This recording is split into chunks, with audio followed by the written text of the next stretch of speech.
Hey guys, it's Ian Lives, and today we're going to be talking about uh, a horror movie. So earlier this year, a little movie called Late Night with the Devil came out. Now, a lot of people really thought it was good because of the concept, the formula that they were using, how it was all set up as a talk show, and how it was set in the 70s, and the whole aesthetic really carried most of the movie. Even though the movie was good, the aesthetic definitely played a big part in it. There's a movie called Ghost Watch that came out in the 90s.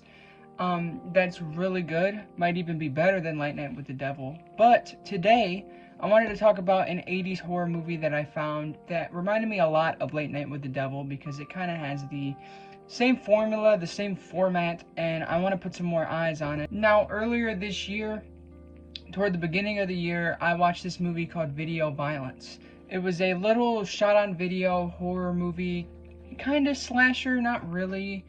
It was about this video store. These people worked at this video store, and they got in this snuff film, and then they tried to track down where the snuff film came from. It was just a little low-budget, shot-on-video 80s horror movie that was extremely low budget. I found that on Tubi earlier this year, and I knew that there was a sequel for it, but I kind of put it off because I thought it was going to be more of the same thing. I thought it was going to continue off of the story from the first movie, which it does, but it does a very interesting format that I was not expecting at all. I'm talking about Video Violence Part 2, which really blew me out of the water because I actually really liked it a lot. And I don't hear anybody talk about this, let alone the first one, so I thought I would talk about it. Anyways, Video Violence 2 follows the same killers that were in the first Video Violence. Howard and Eli, I think it's Howard, not Hunter. Howard and Eli. And this sequel basically is about this news program that keeps getting interrupted. They keep getting hacked by these people that are just hacking the news network.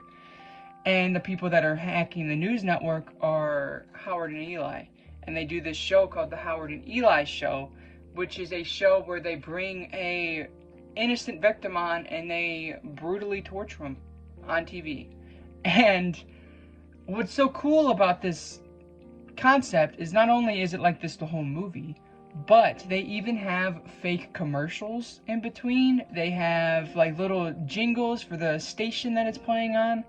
It's very immersive. It's very well made. It's surprisingly well made because I'm sure it had a very low budget. Hunter and Eli are great characters. They're really funny. They bring funny moments. It feels like you're watching a show because there's even like a character that is playing instruments in the background and he's playing them while they walk out and everything. Again, Late Night with the Devil vibes immediately. It's like if Late Night with the Devil was not a talk show.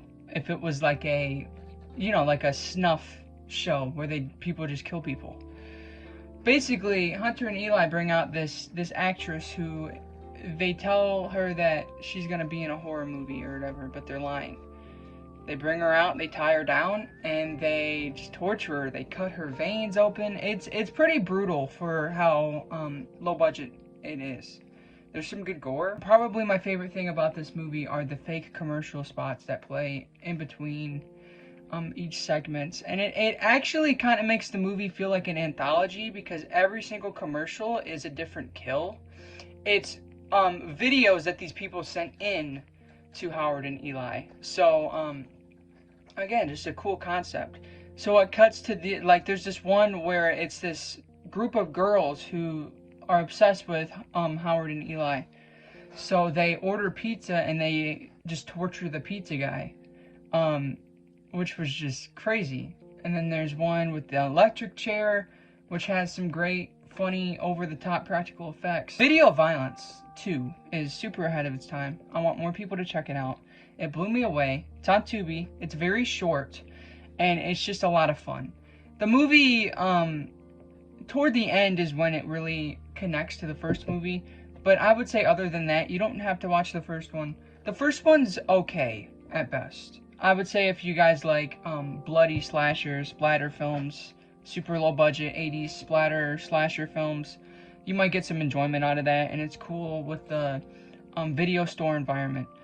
But part 2 amps it up in every way imaginable. It takes the concept, the very loose concept, it's just the characters basically, and they put it in something that was pretty new back then. I mean, there's even like a commercial in here that's like one of those fake, you know those commercials that would play at like 6 in the morning where it's just talking about this like CD that has a bunch of songs on it. There's like a fake trailer that's like that in this movie. But yeah, I mean, it's very different, it's very unique, and it's just a lot of fun. So it was a little short video, but that was my video about video violence part 2, which basically is like Late Night with the Devil, but a lot more goofy and low budget and gorier. I mean, it's a different concept, it's a different spin, but it's the same format. So I hope you guys enjoyed. Please subscribe to the channel, turn on the bell, and follow my Instagram at IanLives_, and follow my Letterboxd at wehateian. And I love you guys.